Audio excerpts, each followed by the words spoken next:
The Kings cap off Summer League with a 92-84 win against the Bucks in a game where the Kings sat a lot of their key players. And before the game, I saw the news of them sitting Jordan Ford, Keon Ellis, Colby Jones, and Kessler Edwards, along with Neemias Queta being out due to injury. And I was pretty disappointed. I was like, "Oh, I gotta watch this game and then talk about it. Like, this is gonna be so boring." I thought I was gonna have to come up with something else to talk about. But to my surprise, it actually was a very entertaining game, and it was the Jalen Slawson game. He was the one player with a contract that was playing in this game for the Kings. The Kings were sitting out all their other contracted players and Jordan Ford. And so that has some people speculating, why is Jordan Ford sitting out if he doesn't have a contract? Maybe he's shown enough to get a contract. But that's a discussion for a different time. And I will be doing a recap of the whole summer league, whose stock is up, down, whatever. But that is for a future time. But right now is the time to talk about Jalen Slawson because he had his breakout game, 17 points, 7 rebounds. He had 4 assists, 2 steals, 1 block, stuffing the stat sheet. Honestly, 3 turnovers, not even that bad for how much he was on the ball because his strength is not being on the ball. But this Kings team didn't have a true point guard. They were playing Boom as the point guard, but he's definitely not a point guard. He doesn't create for others and doesn't have the best handle. And so Slauson was asked to do some creating with the ball in his hands, and that's not his strong suit.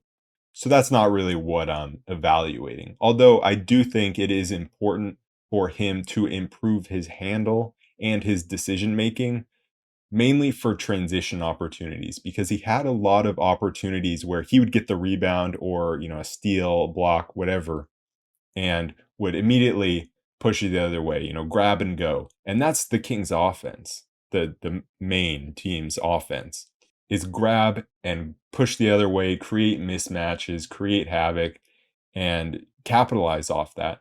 And he is someone with his athleticism, his speed, his size, he can really thrive in transition. But his handle needs improvement.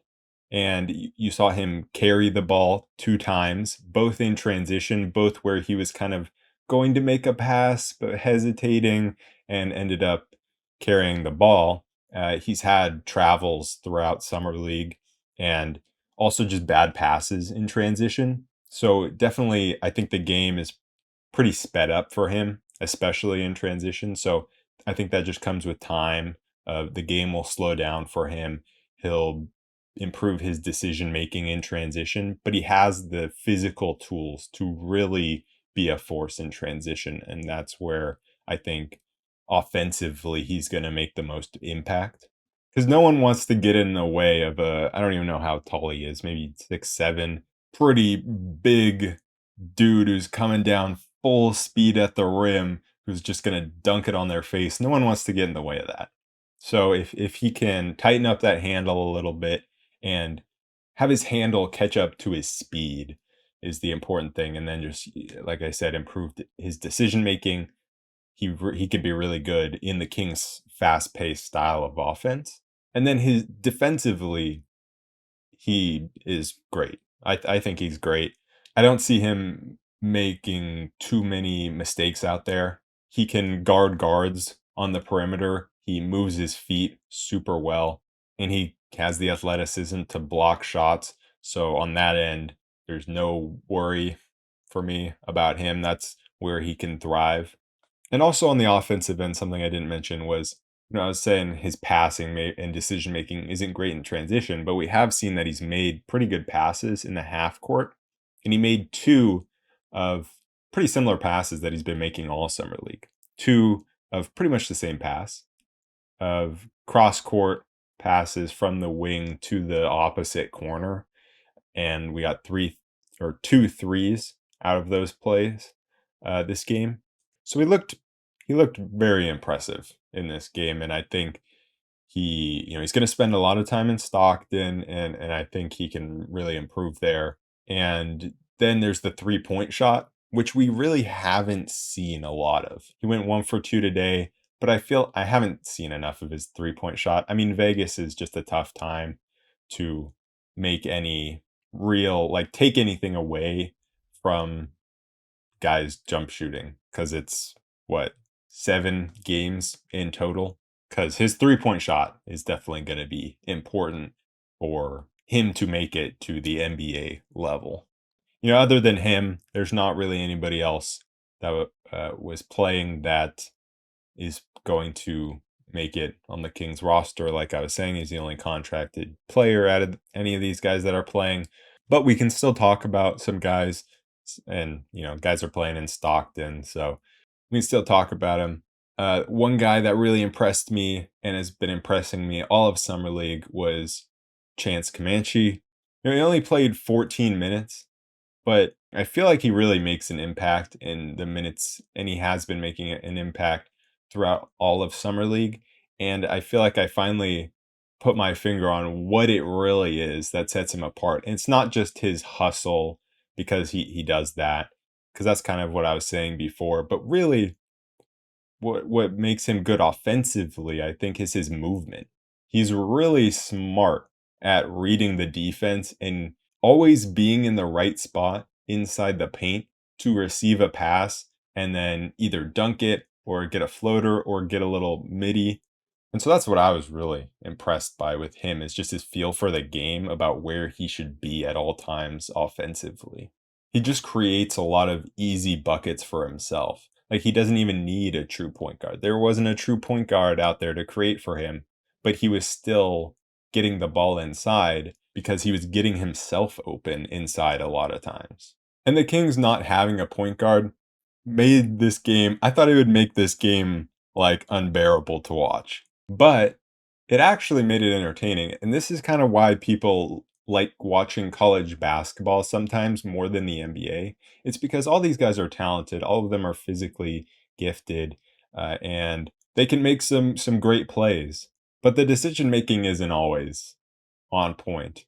And it was just one of those games where you're kind of just laughing at all the dumb turnovers, how the Kings were up 7 late, and you have them not being able to get out of half court. Sule Boom playing the point guard. He's not a point guard. He had 5 turnovers, couldn't get it past the half court line. He had one 8-second violation before halftime because he was just walking the ball up the court.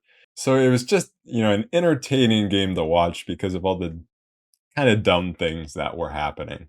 And the reason the Kings were really able to win without a super fluid offense, especially in the second half. Like, it was pretty fluid in the first half, but in the second half it wasn't. But it was just their 3-point shooting that carried them through. Shooting 16 for 34 compared to the Bucks 7 for 28. Alex O'Connell had 3 for 5. You all know I love that dude. Even though he he missed that layup that would have, kind of put the game away late. And so then the next possession, he comes down, catches in the corner. There's like a lot of time left on the shot clock. Up 3 can kill a lot of the clock. And he's just like, nah, pull, splash, right in front of the Kings bench to put the game away. He shoots whenever he's open, no hesitation, even when he maybe shouldn't. Sule Boom showed his scoring prowess. Definitely a scorer as opposed to a point guard with him. Jake Stevens was a guy that was kind of getting hyped up coming into the summer league and didn't really have a great summer league.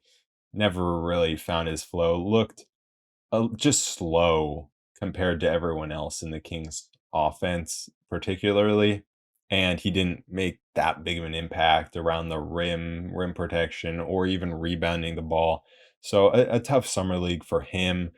Mike Daum, though, had another good game, just shooting the ball, making that Dirk fadeaway from the baseline that he's made a few times now. So that was fun to watch. Aleem Ford, after the last game, I went at him like every time he shoots, it's a brick. In this game, actually made his threes, 3 for 5. So good for him.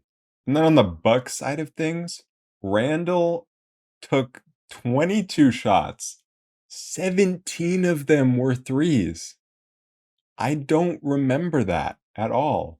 I knew he was shooting a lot, but 17 threes and going 3 for 17 from 3 is crazy. They only shot 28 total threes. He took 17 of them off the bench.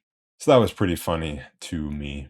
That was pretty much it for this game. Just the Jalen Slawson game, which it was just nice for him to get one game where, everyone else was sitting out. I thought after the first two games, with Keegan Murray being out after those first two games in the California Classic, that Slauson would get more opportunity. And he did, but he just wasn't great in the first, 4 games in Vegas. He had his moments. He was good defensively, but just didn't really have many offensive moments. Hit a couple threes, but was pretty much invisible. And then in this game, it must be a good feeling for him to be like, yeah, this was my game when I was given the opportunity. The thing that I loved seeing from him was there were times where he would catch the ball and you could kind of feel his confidence where he was feeling like, yeah, I'm the best player or one of the best players on this team right now. So I'm going to make something happen. And so it was nice to see that when you take away all the other good players from this King Summer League team, he is elevated above all the rest on this team. And so it's clear that he should be the guy with the two-way contract and that he does actually have a chance to be an NBA player.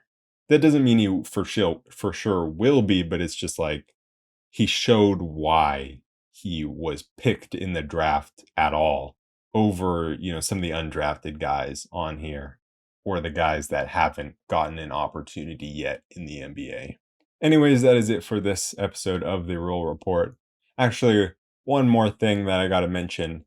Just wanted to give a shout out. Shout out Frankie Ferrari, the last year's Summer League Kings point guard. We went from a Ferrari to a Ford. That will always be funny to me, but I think he was playing for the Grizzlies this summer league, and I saw a video of him doing a jersey swap with Richard Jefferson, who was calling the game.